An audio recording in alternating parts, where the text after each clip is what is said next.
Hi, everyone. Welcome to the January 5th edition of the TimeformUS Forecast. David Aragona here with my usual co-host Craig Milkowski as we kick off the first forecast that we'll do in 2024, and very much looking forward to getting back into some handicapping with Craig. And I think we've got a pretty good sequence to talk about for this upcoming Saturday, January 6th.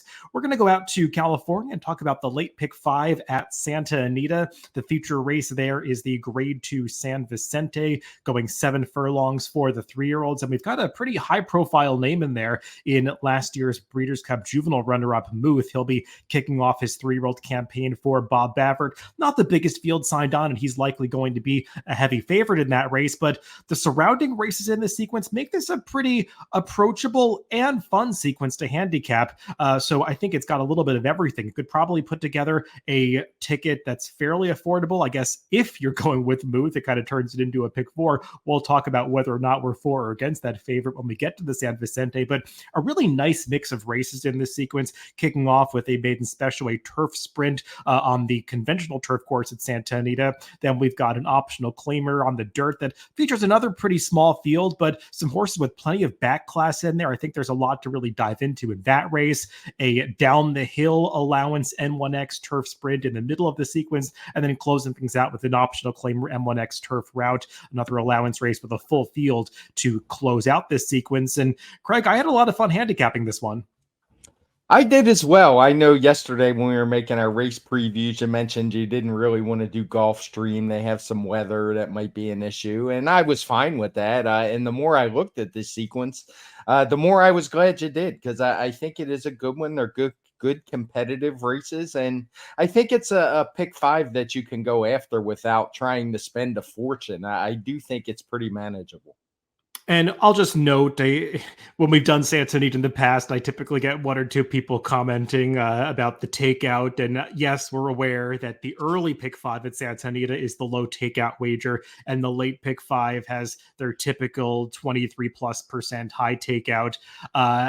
We can acknowledge that, and I think we can also acknowledge that takeout alone doesn't make a sequence a bad sequence into a good sequence, and generally the late pick 5s are a little more appealing, putting aside takeout for a second. And definitely when you look at this card on Saturday, the late pick 5 sequence is just way more, there's a lot more meat on the bones there when you compare it to some of the early races. So I think in these situations, when you have some opinions that you feel like you can capitalize on, it mitigates the takeout enough that I don't think that we're doing any disservice to the horse players by talking about this sequence. So just want to put that out there, because I know some people feel very strongly that you're only supposed to play the early pick 5 sequence at Santa Anita. So just kind of wanted to put out my feelings on that. And I would assume you agree with those sentiments, Craig. I do. There's a reason the early pick 5 has a lower takeout, and that is because it's often an unappealing sequence, especially compared to the later one. And don't get me wrong, and I know you feel the same way. We would love it if both of them were, I think they're 15% early and then higher later on. We would love that, and we would be even more enthusiastic, but it just looked like to me this is probably the best pick 5 sequence around the country to talk about good competitive fields. And yes, some of that takeout will be mitigated because of it. Yeah, and obviously, like you said, we would love to have both sequences be low takeout. I think we can also acknowledge that the situation in California is a little different from other racetracks. The purses in California are primarily or almost exclusively derived from handle. So I think that's the reason why you generally see some higher takeouts in California. I know a lot of horse players these days have become much more aware of takeout. It's not like it's a new phenomenon, though. Takeout has always been high in horse racing. Actually, it's gotten a little lower. Or I should say, some low takeout wagers are very much a new phenomenon. High takeout has just been the norm going back decades. I think players feel takeout more these days due to the advent of the CAW players in the pools, and the effective takeout for a lot of players or regular players is much higher due to the combination of high takeout and CAW play, which is artificially inflating takeout for a lot of players. So just want to acknowledge that situation. And every week when we try to pick a sequence, like Craig said, we're looking around the country to try to find the best sequence that's not steering people in the wrong direction. Personally, while some people might feel Gulfstream was the best sequence, personally, I didn't have a strong opinion on a lot of those races. And I know that some players aren't in love with the combination of three different surfaces in a sequence. So we wanted to choose the Santa Anita sequence because just glancing through it, I thought it would be fun to handicap, and going through the exercise, it turned out to be so. So let's kick it off, Craig, with race 5. The middle of the card is Maiden special weight event going 6 furlongs on the conventional turf course. So it's not a downhill turf sprint at Santa Anita. This one is for the newly turned 3-year-olds. And we've got a field of 10 signed on. I think 12 were originally entered, but the number 1 and the number 12 were early scratches announced in this race. So we've got 10 that are going to participate as long as you don't have any further scratches. And this is the kind of race, Craig, where there were almost too many horses to like. As I went through each one, I found myself being interested in the rail horse, then the next horse, then the next horse. And I mean, you could just go down the list and there's something appealing to say about almost everybody. So when you get into that situation, it gets difficult to separate horses because the inclination becomes to really spread in this race. And I don't know if that's the right strategy because I think that there are some horses that are going to take money that are actually pretty strong contenders. So it's not the easiest race to wrap your head around with regard to how it plays in this sequence. It's funny you say that because I had the exact same feeling when I started looking at it. I saw the 2 horse and I actually remembered this race. And I was like, oh, okay, this horse is going to be really tough to beat. And then I saw the morning line and I was a little puzzled, assuming, yeah, this horse is going to be the favorite. And that threw me off. But as I look through the field, there's definitely some others in here that I think you have to give a look to. But I agree with you. At the end, I'm going to keep it pretty narrow because the horses that I do really like the most are going to take some money, probably the bulk of the money in the field. And the one I'm going to stick with is the one that was my original inclination, the 2 horse Money Makes Money. I went back, watched that race a few times. It was a horse who took a little bit of money first time out.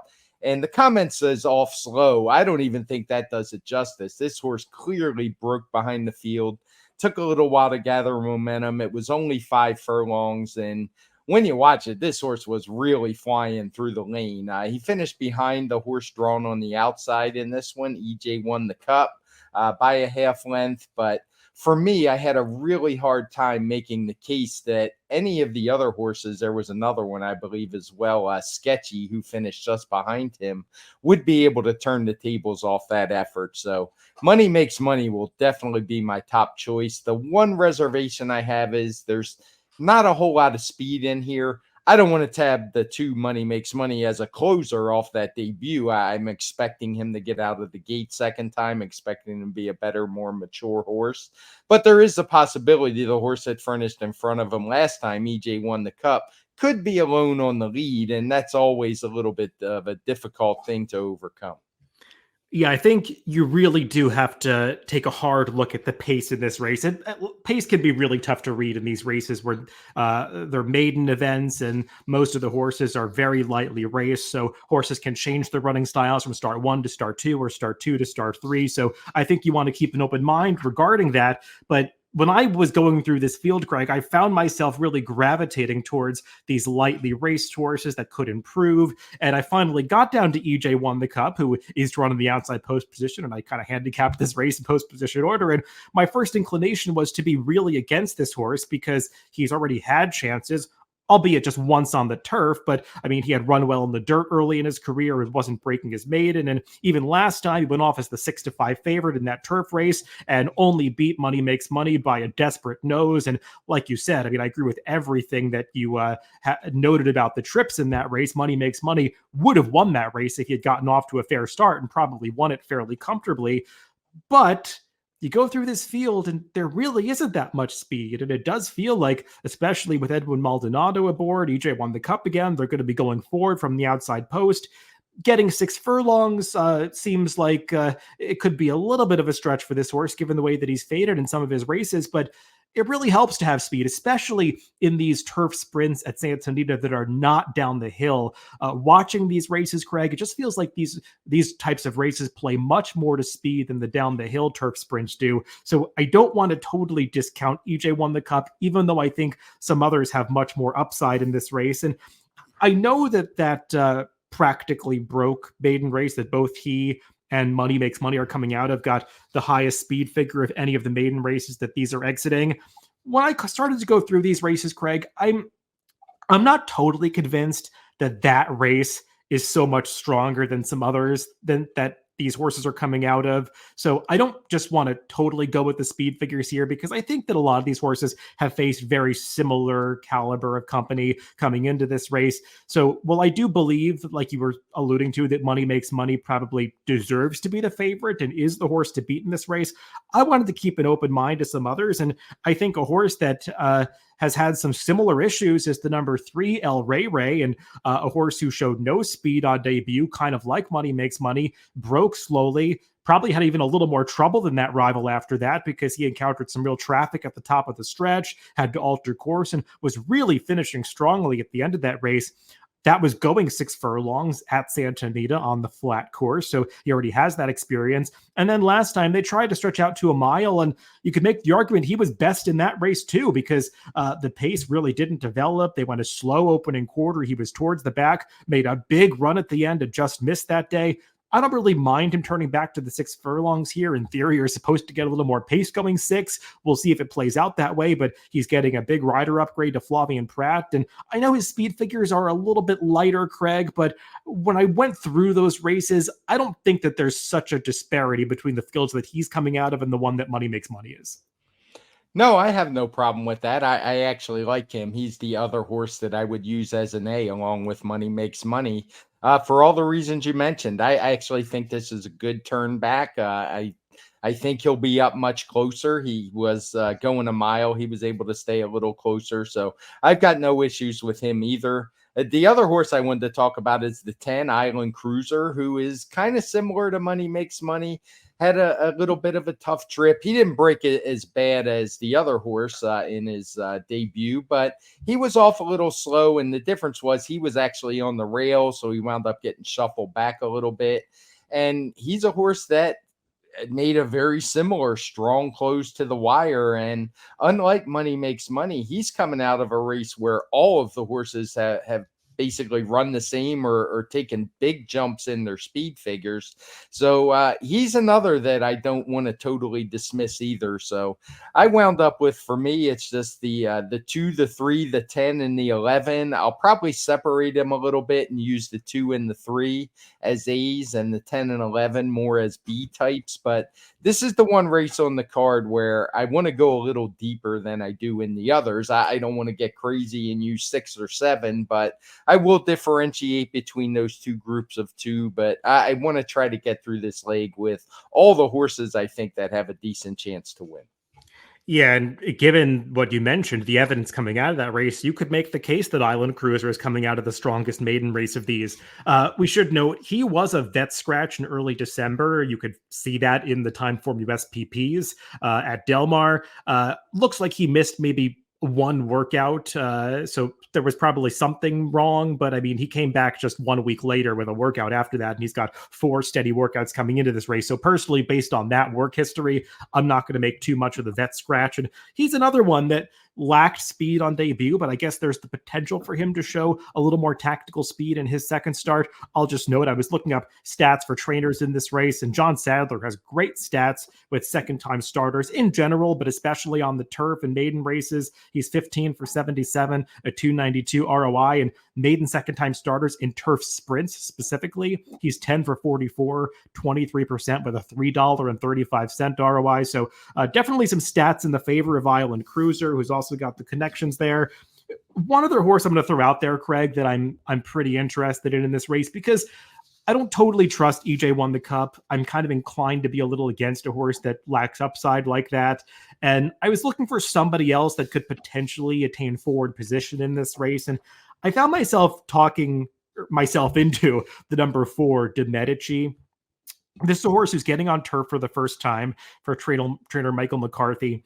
And when you look at his dirt races on paper or in Timeform US on screen, uh, he is a horse that looks like he lacks speed. But when you go and watch those races, he actually had a lot more gate speed than it appears when you watch the replays, especially in that debut on October 21st. He actually broke up with the leaders and was in that first vanguard of horses moving down the backstretch for the first eighth of a mile before he started to get a little unprofessional. And as soon as he got in behind horses and felt some kickback, he just basically pulled himself up and completely took himself out of the race. I mean, you could see the running line looks really weird. He was up in mid-pack, then drops all the way back to last, 15 lengths behind the field, and then stays on again to only be beaten about 2.5 lengths out of second at the end of that race. Obviously, the winner, Nisos, won by a huge margin. So, I mean, a really weird race that day. Obviously, a horse that just ran in spots. Came back for his second start, and unfortunately, very similar happened. I mean, he showed good speed from the rail, broke really well that day, but as soon as a horse crossed over in front of him, he threw his head up, felt the kickback, and just took himself out of the race, and then never could get into clear, unlike in the debut where they were able to steer him to the outside. He was running through the kickback all the way through the stretch, and actually was trying a bit at the end, but just couldn't really make up the ground. They're switching to the turf. There's not a ton of turf pedigree. He has a half to two turf winners. The best sibling was more of a dirt horse, but he's by Palace Mallows, who was a solid turf influence. He gets 13% winners among his turf sprint starters, and Michael McCarthy has good numbers switching to turf. Not a high percentage, only 13% in a 46 horse sample, but with Maiden's trying turf for the first time, he's got a $4.38 ROI. So I like that. And they've made a lot of changes since that debut. They're adding blinkers. They've gelded him like a lot of horses in this race. He's getting Lasix for the first time. So I'm not going to be surprised if that gate speed that he showed in both starts translates better to the turf. And if he never feels that kickback, maybe he's going to be able to maintain his stride much better. And he's actually shown fairly close up on the pace projector. And if this horse takes the turf, which is a big if, I think that there's ability here for him to potentially be competitive with this field. Yeah, I would say about him, he comes out of what are considered two very strong maiden races as well. They weren't just your typical races. Nisos obviously won the first one, the Bob Baffert trainee, who won by 10, Moonlight Sonata, who we're going to talk about a little later, who has kind of a big reputation off of that one start already. So yeah, they're strong. I've got no issue with him. I was actually going to ask you about this horse because I couldn't make up my mind with him. But I think this is a sequence where it's going to be a little bit hard to find really nice prices. So I've got no issue with putting this one on the ticket because he is going to be a price. I did want to mention one thing just to wheel back. You mentioned the vet scratch on Island Cruiser. And I know you know this, but I don't want to mislead people. All vet scratches aren't created equal. Some people I've talked to always assume that it's like pre-race, the vet says, no, this horse can't go. It's something our industry probably needs to do better instead of just lumping everything in as a vet scratch. In this case, it's probably just something as simple as John Sadler maybe, called his vet and said, look, this horse is sick or he's got a little something and we need to scratch, and the vet okays it. So even though they're both listed as vet scratches when a horse is scratched pre-race due to an inspection, they're two very different things. And I think it can be a little bit tricky and misleading if you try to read too much into these. Yeah, I think it's fair to say that vet scratches due to soundness issues would be a minority situation. Most vet scratches are not due to soundness issues. And especially when you see the horse coming back and working the next week, I think that kind of takes that possibility off the table. Let's move on to the next leg of this sequence, and it's just a 6-horse field signed on for race 6, which is an optional claiming 80,000 non-winners of 2 other than going 6.5 furlongs on the dirt. But boy, this is a really interesting allowance race, Craig. You've got a lot of back class in here. Horses returning from layoffs, some that ran really well early in their careers and sort of looking to get back to their best form here. Some with past stakes races in their PPs or stakes winners. A lot to dive into in this race. I'm not even really sure where you're supposed to start. I guess the number 4 Big City Lights could vie for favoritism in this spot. I mean, he has just run fast speed figures from day one. I mean, he came out of for his debut with a huge TimeformUS number, winning by over a dozen lengths, and he's just continued to run fast every time he's been led over in the afternoon since then. Those races haven't exactly come consistently because there have been some significant layoffs in his career, but he continues to show up, and he finally gets away from his arch nemesis, the Chosen Vron. He does get away from him getting out of the Cowbred company. It's ironic he may have drawn an actually easier spot than those Cowbred stakes because of the Chosen Vron, a horse who he's finished second to, I think, 4 times in a row. But this horse has real talent. I mean, he beat Slow Down Andy, who I assume he's coming back this year. So he's probably one of the top older horses in the country, if that is in fact the case. So Big City Lights obviously makes a lot of sense. My one concern with him would be that you mentioned he's run fast. He's basically run the same speed figure every single time in his career. He's a 5-year-old now. He's always hovering right around that 110 mark. I guess you could make the case that maybe he's going to improve second time off the layoff, but I'm a little suspect looking at that when I see a horse just runs the same. He always runs well off a layoff. It's not like there's been big improvement in the past. And now he's a 5-year-old coming off his second long layoff. So I think he'll run okay, but I think this is a very tough race. So frankly, I'm a little bit against Big City Lights in here. Yeah, one thing I'll comment on is he did stumble at the start last time. It wasn't the worst stumble you're ever going to see, but it did force him to the back of the pack early, and that was not a race where I think the connections wanted him to be last early because there wasn't a whole lot of pace in there. It ended up being slow, just blue color-coded fractions all the way across for the winner, the Chosen Vron. And Big City Lights tried to make a run at him, but could never really threaten, did run up into second, and was really finishing that day, but so was the winner, who's just probably a slightly better horse. You do want to note the rider switch here.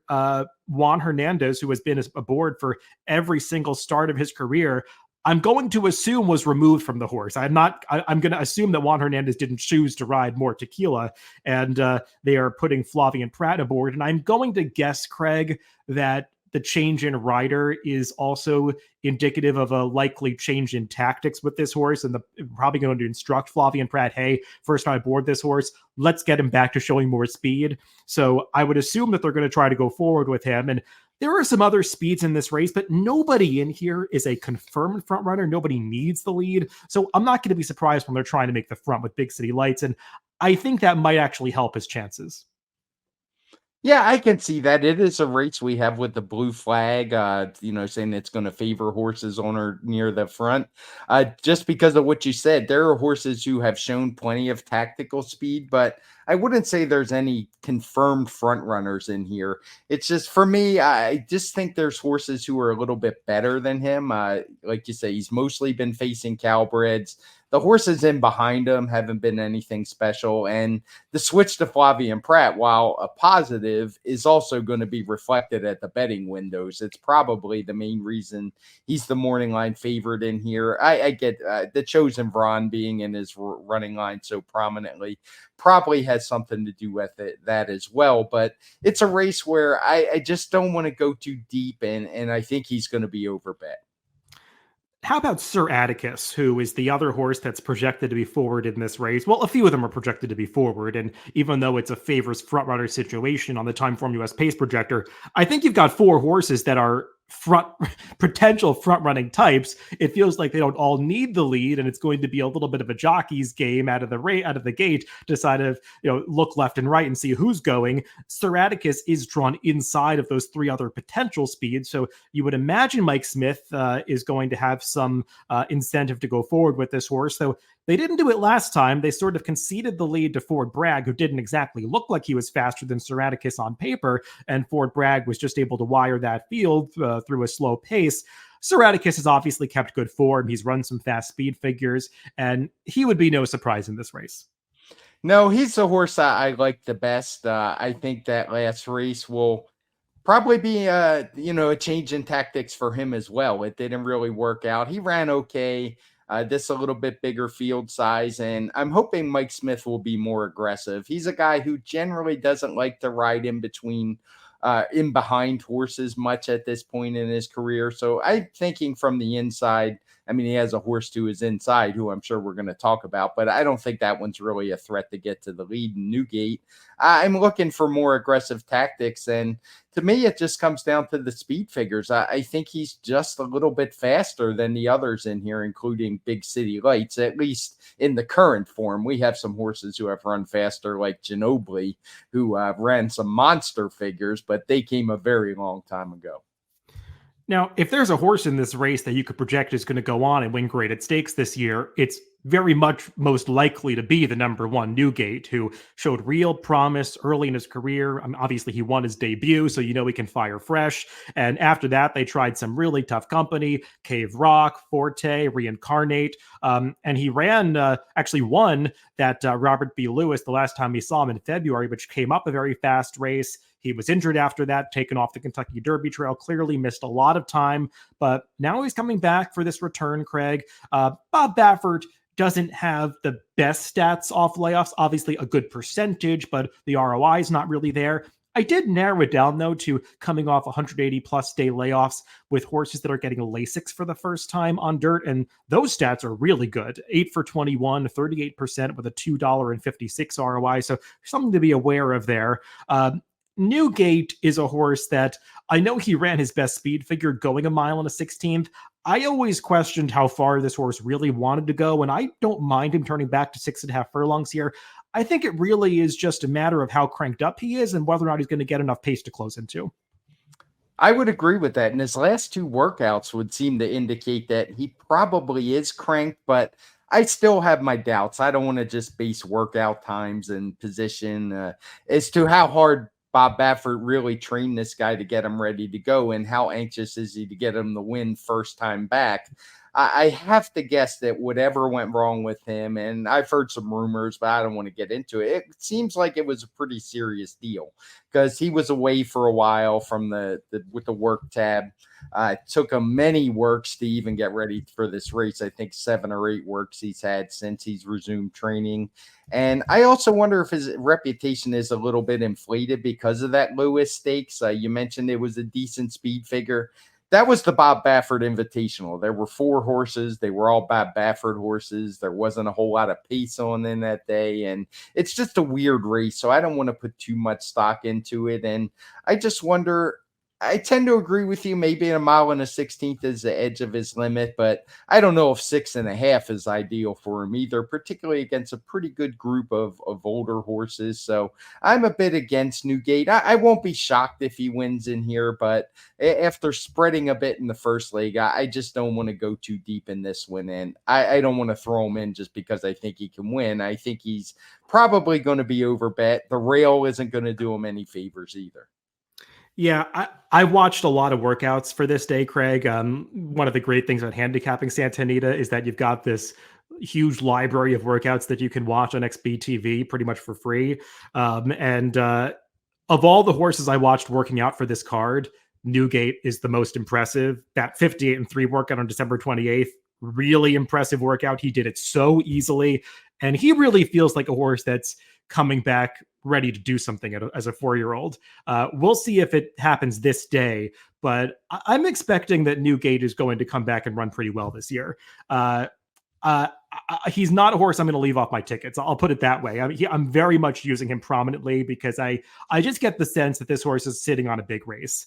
What do you do with, well, hold on. Before I get to the other horse I want to talk about, I think that you have to note the presence of another Bob Baffert horse in here and more Tequila, who is going out for different connections, but this one has Baffert in the ownership, and this is a potential speed horse. And Juan Hernandez, who was on Big City Lights, is riding this one. So maybe there's some mind games going on and some potential that this horse is going to be a thorn in the side of some horses that want to show speed, especially given that Bob Baffert has a closer in this field.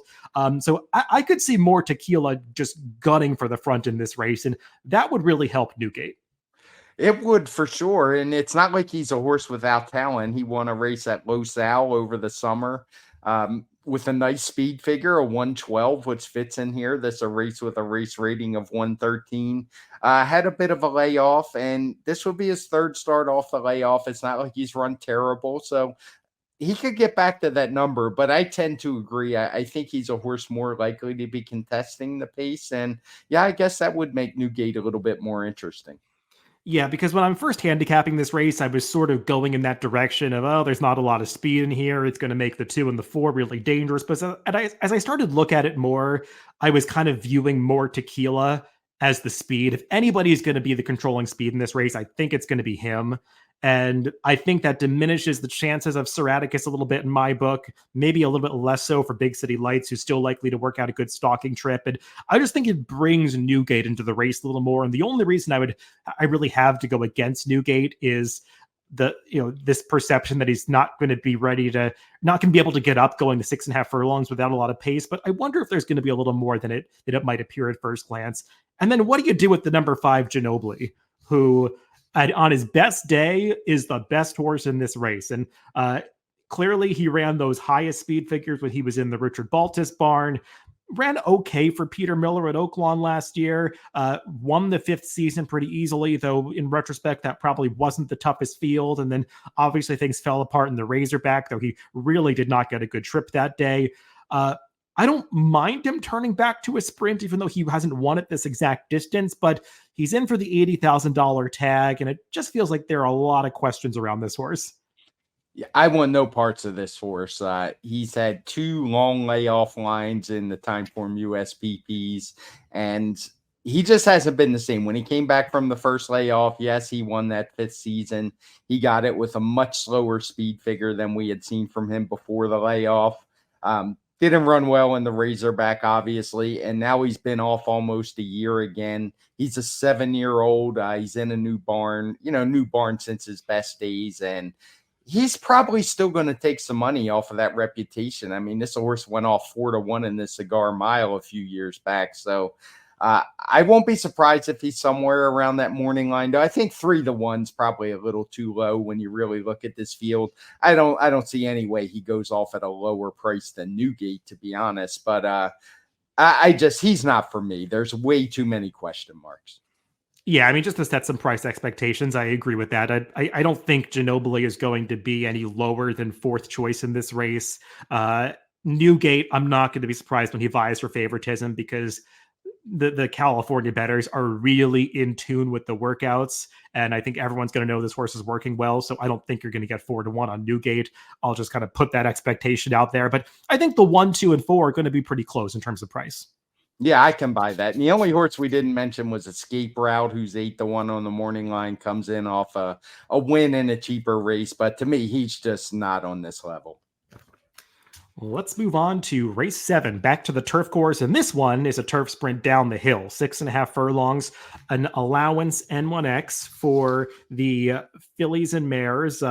And we've got a field of 9 signed on, Craig, and pretty wide open affair, I would say. I mean, hard to really know where the public is going to land in this one. I know the slight morning line favorite is the number 2 cast member, and maybe this one goes favor. I don't know. She doesn't particularly have fast speed figures. Her one turf race was a loss, but it was a stakes race, and she ran okay, going maybe a little further than she wants to go. They're turning her back off the layoff. Tim Yakteen has good numbers coming off layoffs like this. So when you look up the stats in Formulator, they're a little bit inflated by a 34-1 winner.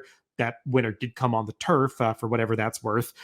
So I think this one is a potential use, but if she's that kind of price, I would definitely want to fade her a little bit because Flavian Pratt's getting aboard, and there are some things about her that could make her be a little overbet in this race. And I think that there are some others with more recency that I can rely on a bit better. Yeah, I would agree. It's a lot to ask coming off the. I wanted to like this horse when I first started looking at the race. There's a lot. Usually, I like the mile turnbacks, particularly if the horse has showed speed. But the long layoff, I wasn't a huge fan of it. I saw the same Yakteen stats, but when I extended them out a little further to long layoffs like this, they took kind of a dip, though the sample size was pretty small. I don't remember the exact number, but it kind of turned me off of this one a little bit. I always look at the pace projector when I start a race. We have it in blue as favors early. There's not a lot of speed, but the horse we have shown on a clear lead seems like a pretty rank outsider, has never run on the turf before, comes in from Turf Paradise in Arizona down. So seems pretty unlikely to me. I mean, I guess if you're just looking for a long shot at a price, it's the kind of horse you want to put on your tickets, but she's not for me. So I did what I generally do in these type of races down the hill, and that's look for horses that have experience and have had some success going down the hill. And the horse I eventually landed on as my top pick, I mean, it's not going to be a single or anything, is the 8-horse Diamonds Dancing. Apparently, I'm gravitating towards Mike Smith on this card, but this horse just has a lot going for her, I think. She won 2 back down the hill. She ran on the dirt at Los Al. I guess she's in good form. Why not? And I thought she ran a good second that day in a 5.5 furlong allowance, a race which is probably too short for her. She draws a good post. All the post position stats I've ever done for going down the hill indicate that you want to be outside. The rail is a little bit tougher place to be. The inside 3 post positions usually don't do you any favors going down the hill. So I just didn't want to overlook a horse who's listed at 6-1 on the morning line, has speed figures that fit, had success down the hill, and I think she might get overlooked a little bit coming out of those Calbred races. Yeah, there are a lot of places you could potentially go in this race. Really, I think you could make a case for every horse. The 3 is not for me, Boss Bride. I mean, I guess, like you said, if you just want to play the potential speed, trying turf for the first time, she's got a smidgen of turf pedigree, so I get that. But I mean, I wasn't going in that direction in this race. As for Diamonds Dancing, I know she's 2 for 2 on the turf. I don't know if I would say she's necessarily run better on the turf than she has on the dirt. I would say she's probably about as talented on both surfaces. Her turf races, her turf races in isolation make her a little tough for me to warm up to because she's faced California breds. This is going to be her first start in Southern California against open company, not facing Calbreds. So even though she's got competitive speed figures, I feel like it still is a slight step up in class. And she got such a favorable setup when she won that down the hill race back in November. Watching that race back, it was 3 horses hitting the wire together. It wasn't the prettiest stretch run to my eye. And I just, when I watched her races, I found myself liking her less than I thought I was going to. So I wanted to downgrade her a little bit, but I get it. I mean, she might get that favorable pace setup once again. So maybe I shouldn't be holding that against her too much. I do think there are some other horses that could be forward in here, though. I mean, the number 5, Irresistible Force. You've got to imagine they're going to try to show speed with her coming off the layoff. That's the way that she won last time. And without a ton of speed in this race, I think she'll be quick enough to get forward. So she'll be likely to show speed. I'll be interested to see what they do with the number 7, Tickle My Fancy, a horse that has shown good speed sprinting on the turf in the past. They experimented with rating tactics last time, and that really worked for her at Los Alamitos on the dirt. So maybe they'll try to reserve her just off the pace again. Now, that dirt race was a really impressive win against weaker company, but I don't want to be too hard on her for some of her turf races prior to that because she kind of ran off with 2 other speeds in that 1 mile race at Del Mar on November 12th.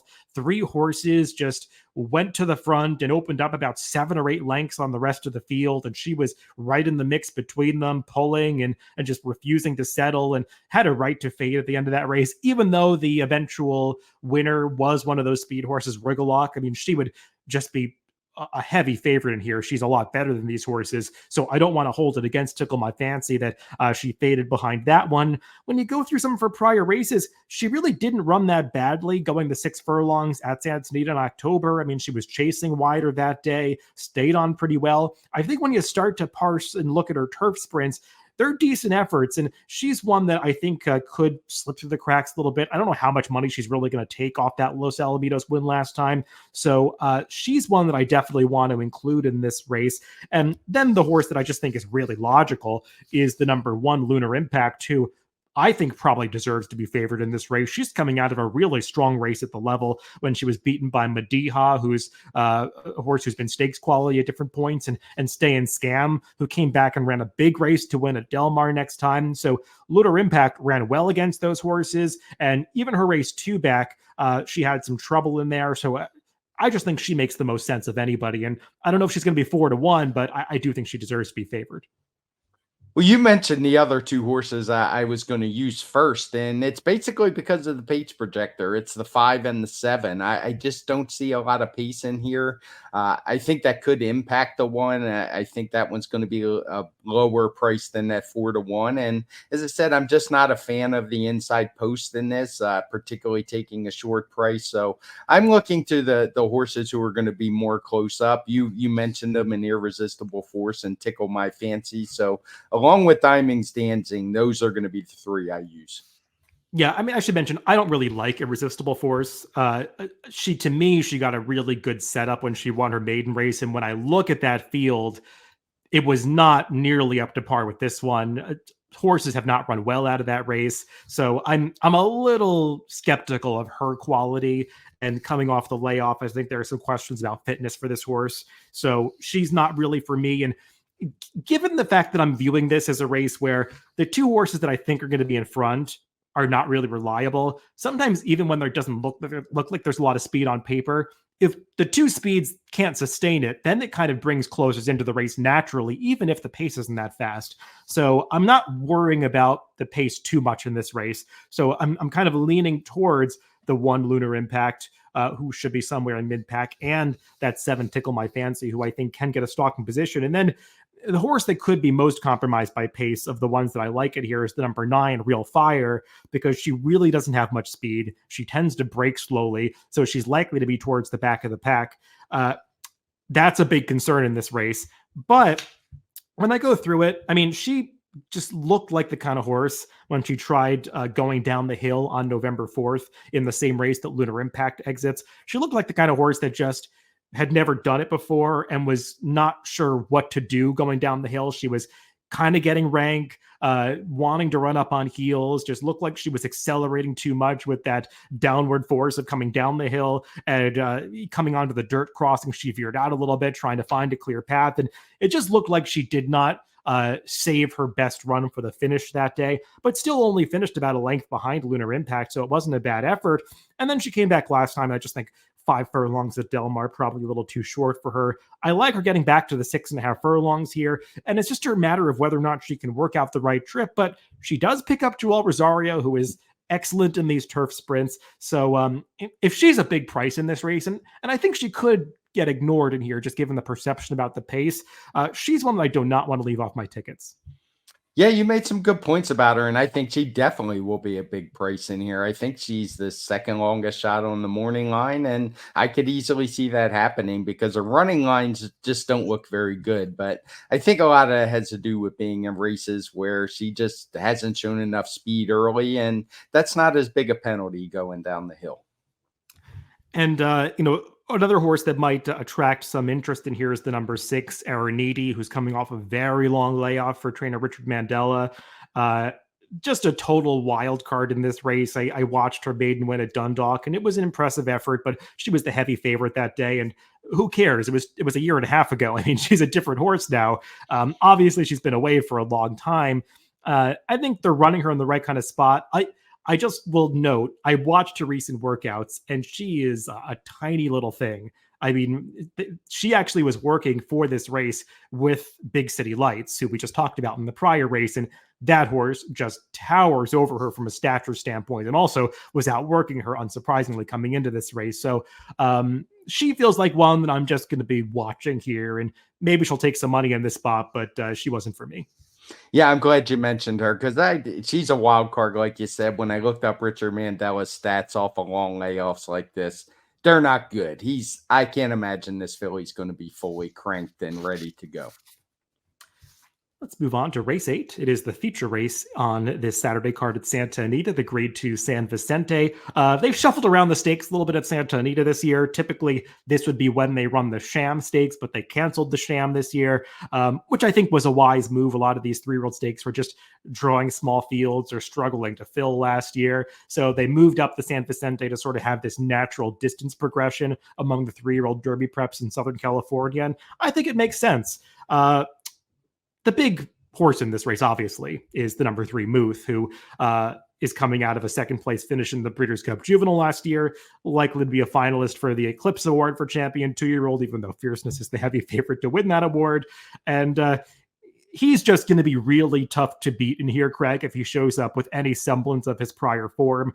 If you look at the Beyer numbers, he's an omni-fig in this race. If you read Andy Beyer's books, that I think that's a term that he coined for a horse that has the lowest speed figure being higher than the best speed figure from any of its competition. Not quite the case in TimeformUS because we gave this horse a slightly lower fig on debut, but I mean, he has just kept better company than this. And I'm not too concerned about the cutback to 7 furlongs given the success he had sprinting early in his career. Yeah, no doubt. And I think if you looked at final time figures, he probably would be. I didn't look that close, but I think he got a downgrade a little bit because of how fast he finished, made the pace look slow. But, I wanted to try to find a way to beat Muth, and it's just really hard. We know he's going to be well meant. It's not like he's coming off a layoff. He's basically been working ever since the Breeders' Cup. He's the best horse speed figure wise by a long way. I get maybe people want to make a case for Moonlight Sonata, who I mentioned we were talking earlier, Pilot Commander, the other Bob Baffert horse in here, but it just seems like an awful big gap they would have to make up on Moose. So when I want to spread a little bit in some other races, I just don't want to get too crazy trying to beat him. I think he's way the horse to beat, and I had trouble just making a case for any of the others, even to come up with a B of anybody I would be super confident would be the second most likely winner. It's all such a big gap to everybody else. Yeah, the one reservation I had in handicapping this race, in just completely settling on Muth, was when I went to go watch the workouts, because Bob Baffert horses, their workouts are often a huge tell.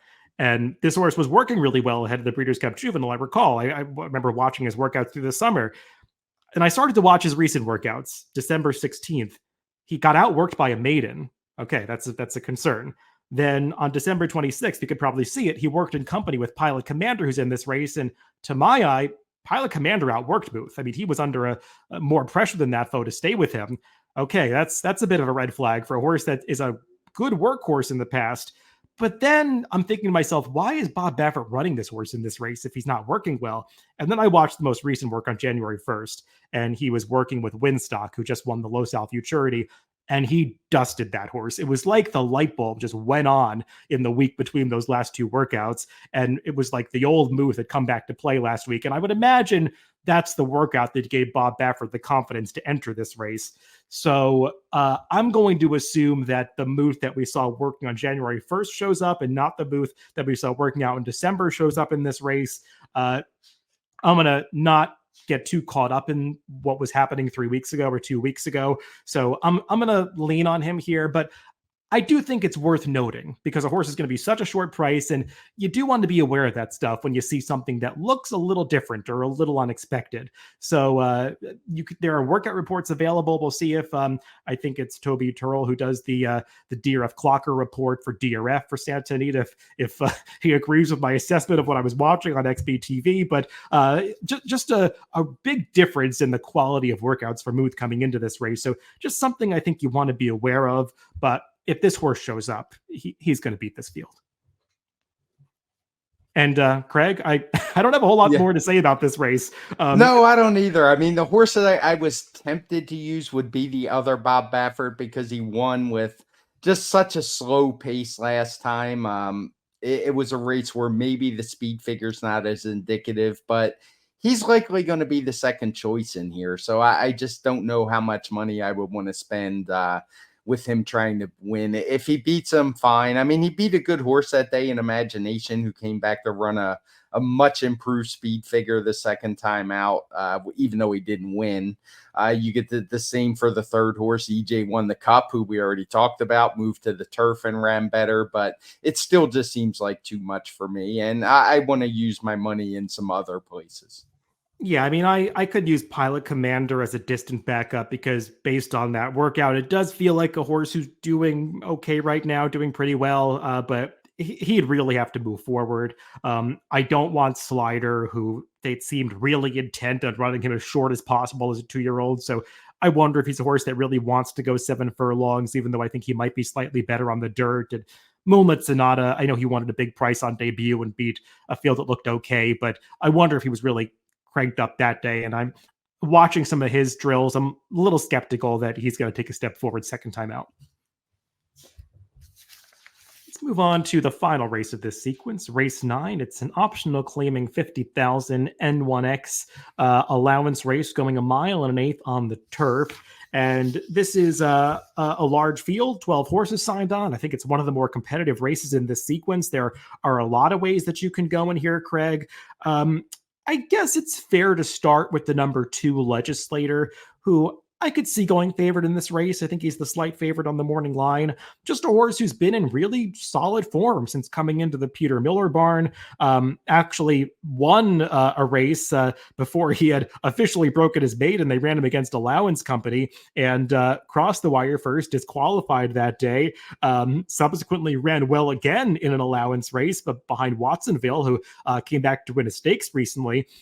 They finally went back to the maiden ranks and ran deceptively well on October 14th when closing into a slow pace, and then broke through next time. And last time out at Del Mar, stepping up into an N1X race as a maiden no more. He almost got the job, nearly making it 2 in a row. He came with a good late run.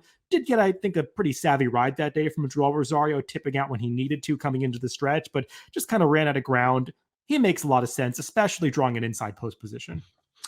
I was just going to say, he's a horse I wanted to be against because, I think he's the morning line favorite, but he's consistent and he figures to get a good trip again because of an inside post position. This isn't a pace projector that has any kind of flag on it. It does have the horses spread out a little bit. I think there's solid enough pace in here that it shouldn't really be an issue determining results. And he actually, he ran really well last time. We only gave him a 106 speed figure. The final time was a 107, but he was making up quite a bit of ground into what was a slow pace early. We have it coded in blue. He didn't get a lot of extra credit or any extra credit really because of those fractions coming so early. But I think he was up against it. So I've got no issues with him. He would be on my tickets. A couple others I wanted to mention. I actually think the 5 Irish Prophet is a horse who I expect to run well. He's a horse who's third off the layoff for Neil Drysdale, which is a pretty good stat for him. He has some back races. He has some tactical speed that make him a factor here. So I don't want to overlook him. And then there's a couple of Phil D'Amato horses who there's no way I'm leaving either one of them off my ticket. Reckless Spirit, I think, makes the most sense. He has good speed figures. He fits in here, pair of 109s last time. He doesn't have a ton of speed, but he does get Frankie Dettori, and I think he fits in this spot as well. And the one who might get overlooked because of speed figures is One of These Days, who only ran 100, breaking his maiden last time, was 11-1 that day off of a nearly year-long layoff. I think it was like 10 months. But I've seen these kind of horses from Phil D'Amato before, and you don't always want to land on the most favored Phil D'Amato. And I think this horse has some real upside. He's a newly turned 4-year-old. He had barely run as a 3-year-old just in January. So when he returned, I doubt he was fully cranked. And I don't want to totally dismiss him either because I'm expecting a much improved speed figure from him. Yeah, I agree with you about Irish Prophet, the number 5. He is a horse that I know he's just 1 for 11 lifetime, and he hasn't yet hit the board against Allowance Company, but he's run pretty well in his recent starts. I think especially in that November 5th race, he did not get the best trip in there. He was wide throughout and stayed on, and then last time out, again, had to move a little bit earlier than he probably wanted to. A horse made a big backstretch move in that race, and he kind of got sucked into going forward a little bit earlier than maybe was preferred, and stayed on well despite, again, never seeing the rail that day. Now he's drawn a better post position, number 5. He's had good riders on his back, but it certainly doesn't hurt to have Juan Hernandez, especially in a race where I think trips are going to be important because, like you noted, there's not a whole lot of speed in here. It's not a favors front runner situation, but it does feel like the number 3 Mark's Hip is going to be alone in front. Nobody else is really a confirmed go to the lead type, and I don't view Mark's Hip as a horse that's going to take these all the way going 9 furlongs. So I think at some point that horse is going to come back, and Irish Prophet probably is the first one to inherit the lead. And I think that's going to make him really dangerous because, like you said, he's got plenty of back races that put him right in the mix against this field. And I don't think he's going to be among the favorites in here. So he's one that I would definitely want to include. personally, I'm not a big fan of either Phil D'Amato horse in this race, and maybe that can be a dangerous thing to say in a turf race in Southern California. But to me, Reckless Spirit is just the kind of horse that picks up pieces and doesn't get the job done. He can be really tough to ride at times. He gets rank in his races. I think Joel Rosario tried to do the best thing last time by making an early backstretch move up the inside, but he got out late and was just kind of one-paced. To me, he's just not the kind of horse I want to take in here, and I believe he could take some money for a barn that is very popular on the turf. One of these days, I don't want to knock him too much because I think he's going to be a price in here, but I personally didn't love the maiden win. He just sat on the rail. The race kind of came back to him, and he came between horses to get it done. To me, this is a gigantic step up in class from what I thought was a subpar maiden race. So he's not for me in here. And I wanted to keep an open mind regarding some other horses.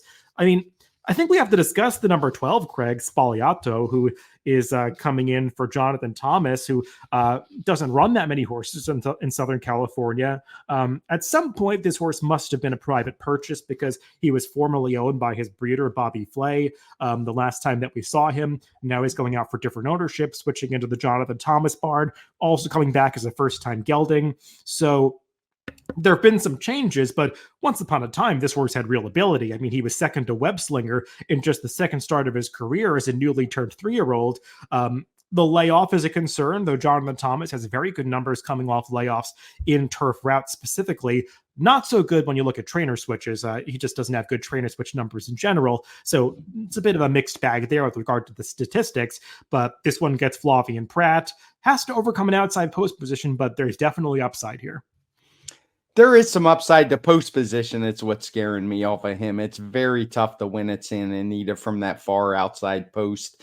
We don't often get 12 force fields, and the 1 1/8 will help a little bit, get a little more run into that first turn. But it's just, I thought there were a little too many negatives for me to want to take what I think will be a short price. This horse, it wouldn't shock me if it winds up going off the favorite with Flavien on his back. Probably will vie for it with Legislator, but just too many negatives to take a short price. I won't be shocked if he wins, but it's just not, he's not the kind of horse I want to lean on. Let's talk some more about these horses drawn in outside post positions. The number 11, Tesoro, what do you do with him? Because based purely on speed figures, he's maybe the horse to beat in this race. He's run some of the fastest numbers of anybody, but it's primarily in Northern California at Golden Gate. He's been keeping company at a higher class level than this, but again, it's Northern California N2X versus a Southern California N1X, where now he's in for the $50,000 tag. Not that he hasn't been offered for tags recently. That's nothing new for him. Just, I wonder if he's a horse that you can trust to bring the form downstate. No, I can't. And even if I did, he's a horse who, like we said, I don't think there's a ton of pace in here. He seems to be a horse who really needs some pace to do his best running and to at least to get to the winner's circle on the turf. And I just don't think those synthetic races that we saw at Golden Gate, even though the race ratings are even higher than this race, it's just a different surface, and I don't trust it. He shipped here once. It didn't go very well. Now, he was eased and walked off, so maybe something went wrong that day at Del Mar. That was a good, strong field with twist in there, but the post is tough for him. He doesn't have a ton of speed. He's going to have to drop back, and just really tough to do on the Santa Anita turf course.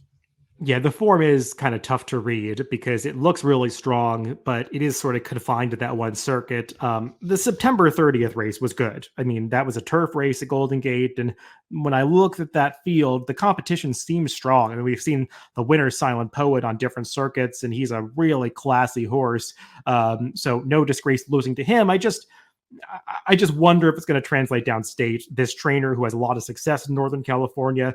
In Southern California, he's 3 for 63 over the past 5 years, 5% with a 56 ROI, and 2 of those 3 victories are just the same horse, Dreamfire, who was on a tear at Santa Anita last year, and Del Mar winning a couple of stakes as a 2-year-old. So I'm a little skeptical of him.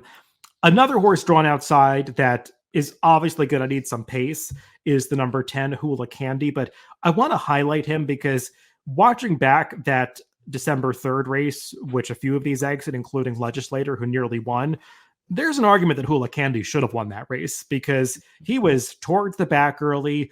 Hector Berrios was trying to do the right thing coming into the stretch by saving ground, but the paths just didn't open up, and he had nowhere to go for a good eighth of a mile in the stretch. Only got out in about the flying once he finally found some clear sailing. And the way that he finished leads you to believe that he might have won that race if he had found a path a little bit sooner. And then you start to look at his recent races, and maybe he was just really figuring things out and rounding into form. I know he was with the pace two back and got a good trip, but he still finished well to run down a loose on the lead winner because they did dead heat for the win. But he did well that day, got a nice speed figure that translates very well against this field. And I know that all of his other races, he's been a stone cold closer, but if they hustle him a little bit more to revert to the running style that he showed two back, I think he's got a real chance here. And he ran so well last time in a race where the result and the running line on paper might not indicate to people how well he really did run, that he could slip through the cracks a little bit. So he's one that I definitely want to include on my tickets. I'm glad you brought him up because I kind of glossed over him. Somehow I missed him because he's pretty prominent in my notes. I think the big thing with him that I saw is he seems to be a new horse since he was gelded. It looks like he was gelded before that race two back. His speed figures took a big jump from a horse who ran mid-90s all the way up to a 110. Little bit of regression last time to a 106, but there was a lot of reasons for that. You brought up the trip that he had. The pace was against him. He was outside that day. So he is definitely the other horse I meant to mention early that I want to include. I think he does have a good shot in here. Well, I think that covers a lot of ground, but I think it covers all the horses that I'm interested in this last race of the day. Definitely a couple races in this sequence, Craig, where it's tough to narrow it down. You could argue maybe three races, all three turf races. It's tough to make decisions because when you start to really go through it, there are multiple horses that at least I find appealing, and it sounds like similar is it's a similar case for you. How would you go about playing the sequence? Because I think the inclination is to try to go a little bit thinner in those dirt races. Yes, definitely. I think the turf races are a little bit tougher. It's definitely one where I'll be using Ticket Maker to come up with the E's and B's and C's. And I would start in the maiden race. I'm going to have a couple of A's. They're going to be the second time starters that were really finishing late in Money Makes Money and Island Cruiser. They're both 4-1 on the morning line. I'm not sure which one would take more or less money, but I don't want to just single on those two because I think there's some other horses that I would use more as B types, the 3 El Ray, and the 11. Maybe the 11 would be more like a C. EJ won the Cup. I just don't trust him given he's had many chances. He's been bet a lot of times, doesn't get the job done, but I don't want to totally eliminate him because it does look like he's going to be free on the front end all by himself. In race 6, I originally had this narrowed down to Sir Atticus and maybe Big City Lights or Newgate. I got to tell you, you kind of talked me into Newgate a little bit. I'm going to upgrade him a bit, consider him an A, and then put Sir Atticus and Big City Lights as more B types in here. In race 7, that allowance race, I believe that's the one going down the hill. I want to focus. I want to use 4 horses or 3 horses. The two I like, the one I like the most is the 8 Diamonds Dancing. I get everything you said about her good trip last time, but the more I looked at this race, I think she's going to get the same exact trip this time. So I think she's pretty dangerous. But I also like the other horses who were shown close up in second and third on the pace projector. Irresistible Force, who admittedly he's a little bit of a stretch off the, or say she's a little bit of a stretch off the layoff, but I think she fits. And Tickle Me Fancy, who I actually like a little bit more. I like the change in tactics at Los Al, and she's handled the turf very well in the past. The San Vicente, like I said, I wanted to try to find a way to beat Muth, but I couldn't. I would say probably all of my play is going to go through Muth unless something changes between now and then, which I just don't see happening. my day's gonna be made or broken. Maybe I'd be out by then, but if not, it's gonna have to go through Muth because I just think he's an overwhelming favorite that is very tough to beat. And then I'm going to spread a bit in the last leg. I haven't really determined who would be A's and B's yet, but it would be among Legislator, Irish Prophet. I think those two would be A's, maybe even along with Hula Candy. And then the two Phil D'Amato horses would be B's for me. And I'll just note that if you find yourself having some second thoughts in those dirt races, you do also have the option of playing this all-turf pick 3, which on this card comprises races 5, 7, and 9. It's a $3 minimum, so you might have to lean on some stronger opinions in those races, but those typically pay pretty well, so it's definitely a different option if you're not in love with the idea of singling Muth or narrowing down that 6th race. Yeah, I do want to say it's not a very takeout friendly option, so we don't get the takeout people coming at us. And I totally get their argument, but I do think some of that is mitigated by the big fields and the turf races, the competitive nature. And also, I'm not against the $3 minimum. I think that's actually pretty helpful to horse players. Yeah, I saw a couple of people having a debate about the minimums. Personally, I don't get the argument for the high minimums, especially for wagers that don't have as many variables as, let's say, a pick 6. I get the argument for a $1 or $2 pick 6. I think that makes a lot of sense as opposed to not just the jackpot wagers, but the barrier to entry really eliminates a lot of people in those types of wagers where the ticket prices can escalate so exponentially fast. In wagers like a pick 3, I don't know if a $3 minimum is so different than a $1 minimum in the vast majority of situations. In an all favorite sequence, probably you're going to get a better payout in the lower minimum. If it's a big long shot, you're probably going to get a better payout in the opposite situation because people are just less likely to spread when the minimum is higher. So I think you have to decide if it's the right kind of play for you based on your opinions, as is always the case. But I know it's sort of like a fashionable thing to want to have these high minimums. Personally, I think people are taking a simple concept from a different kind of wager and carrying a little too far, but that's just my personal opinion with that stuff and going off on a little bit of a tangent. But it still is another option if your opinions really do suit these turf races. And I'm somebody who thinks that the more options horse players have, the better. As far as my thoughts on this pick 5 sequence and how I put it together, in race 5, this is a tough one because I like too many horses and I've got to narrow it down. I'd be most likely to key on the 2, 3, 4, and 10. And that's 4 horses, and that's more than I like to really key on in a sequence like this. So when I start to put it together and calculate how much it's going to be, if I have to break those up, what I would probably do is take my opinion on the 4 De Medici and move him up to a tier above the others. Not because I think he's more likely to win, just because I think he's my edge in this race. He's my opinion that I think other people won't have.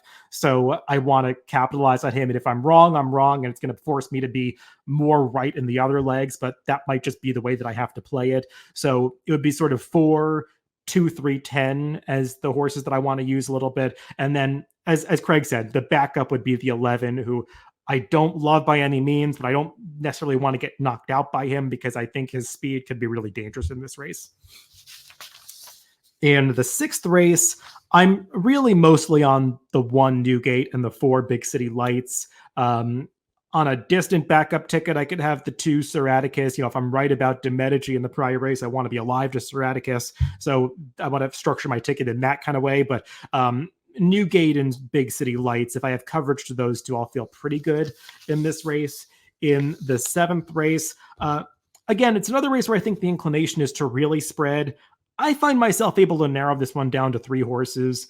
I like Lunar Impact and Tickle My Fancy the most, and Real Fire I would have on the same tier of those if the pace looked a bit more favorable, but I'd probably be more inclined to use her as a B, so sort of 1, 7 as the A's and then 9 as the B.